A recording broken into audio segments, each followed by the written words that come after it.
Hi everyone. I'm so happy you're here. Don't forget to subscribe for more great stories. There was a house on a quiet hill. It wasn't large.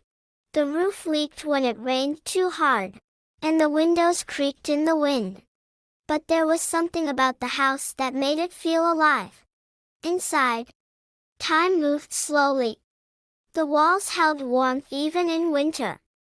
The air smelled like tea, old wood, and something hard to name, maybe comfort. People came and went. They didn't stay forever.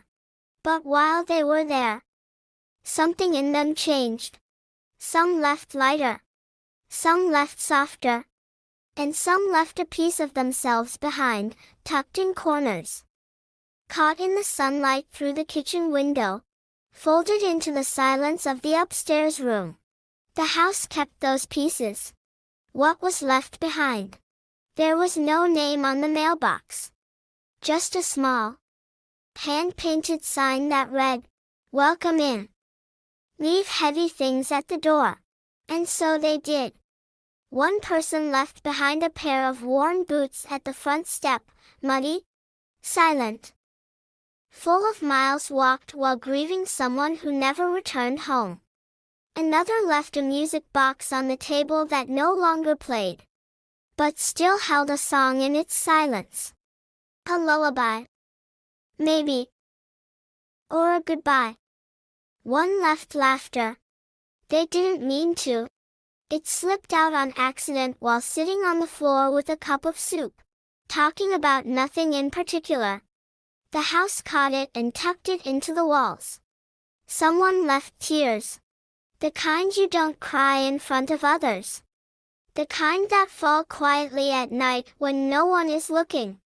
The floorboards drank them in without judgment. A place that felt like listening. The house never asked questions. It didn't need to. It simply was, a place where people could be whatever they needed to be. Some needed silence. The house gave it. Some needed to scream into the wind. The hill carried their voice and gave it back softer. Some needed to remember. Others needed to forget. The house held both. It never offered answers. Only room to breathe. The day the house was empty. One day, the house stood quiet. No voices. No footsteps. Just the breeze brushing past the curtains and the sun warming the kitchen floor. It had not been abandoned. Just paused. But even then, the house did not feel lonely. It had learned that absence was not always a loss. Sometimes it meant rest. Sometimes it meant making space. Because one day, someone would come again. Someone did come. They arrived with a small suitcase and tired eyes.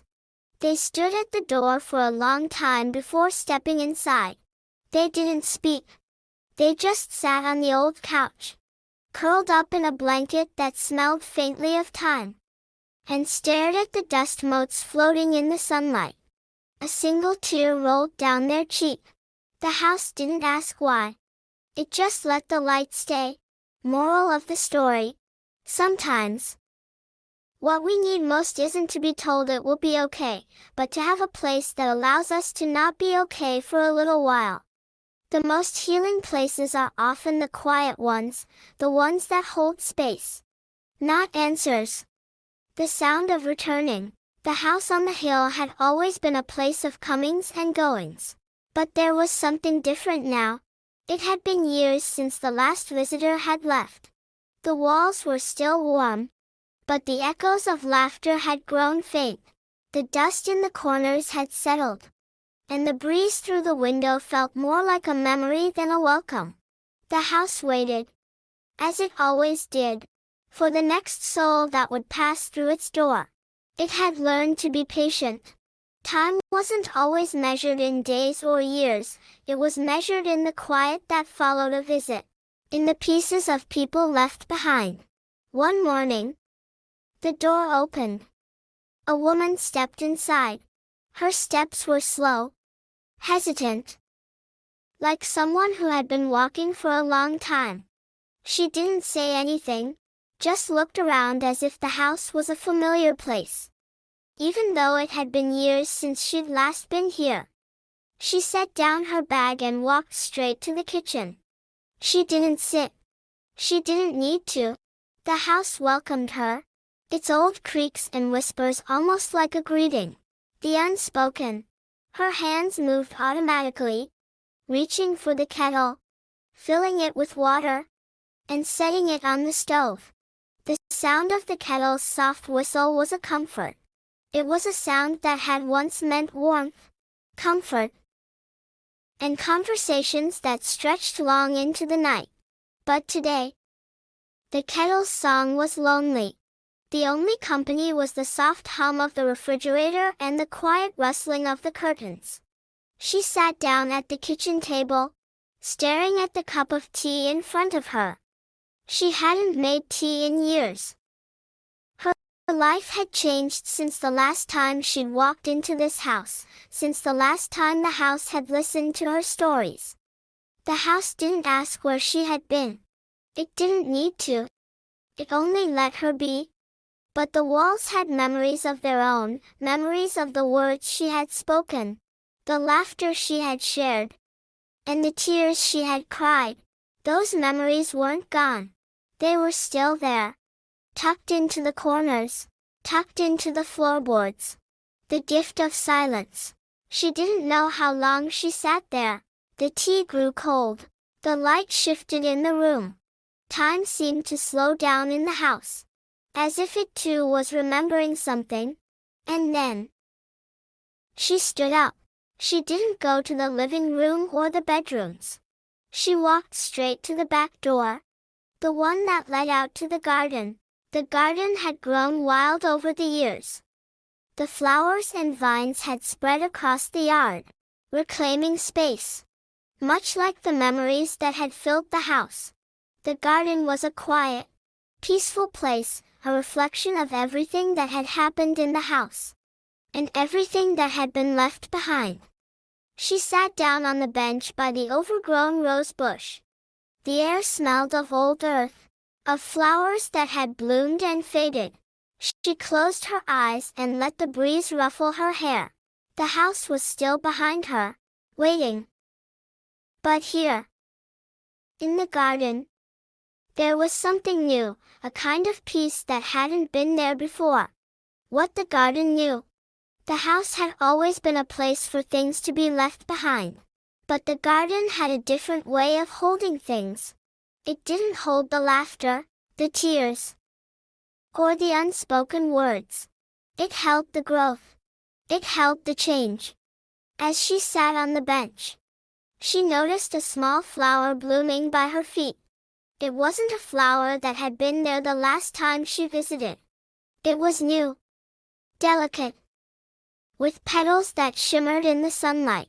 The bloom was bright, a reminder of all the seasons that had passed, of all the things that had grown in her life and all the things that had faded. She leaned down and gently touched the flower. A soft breath escaped her lips, and for the first time in a long while, she smiled. The house holds her. As the days passed, she found herself returning to the house more often. She came not with words, but with quiet moments, sitting at the kitchen table, staring out the window, walking through the garden, and remembering. The house never pushed her to speak. It never asked what she was feeling. It simply let her exist, let her remember. And in return, she began to find the pieces of herself that had been lost, pieces she thought she had left behind. One evening, she stood in the living room, her hand resting lightly on the armrest of the couch.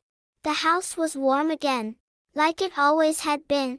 It had held her once, long ago, and it was holding her now, in a way that didn't need words. There was something beautiful in the way the house allowed silence to be its own kind of comfort, its own kind of healing. She sat down on the couch, the soft fabric beneath her fingers, The sun was setting outside, painting the room in shades of gold and orange. For the first time in a long time, she felt home again. Moral of the story. Sometimes, it's not the noise of the world that heals us, but the quiet spaces where we can sit with our memories. The places that welcome us without asking, and hold us without judgment, are where we learn to heal, not with answers, but with presence. I'm so glad you spent this time with me. If you liked the story, please give it a thumbs up and subscribe for more. Take care, and see you next time.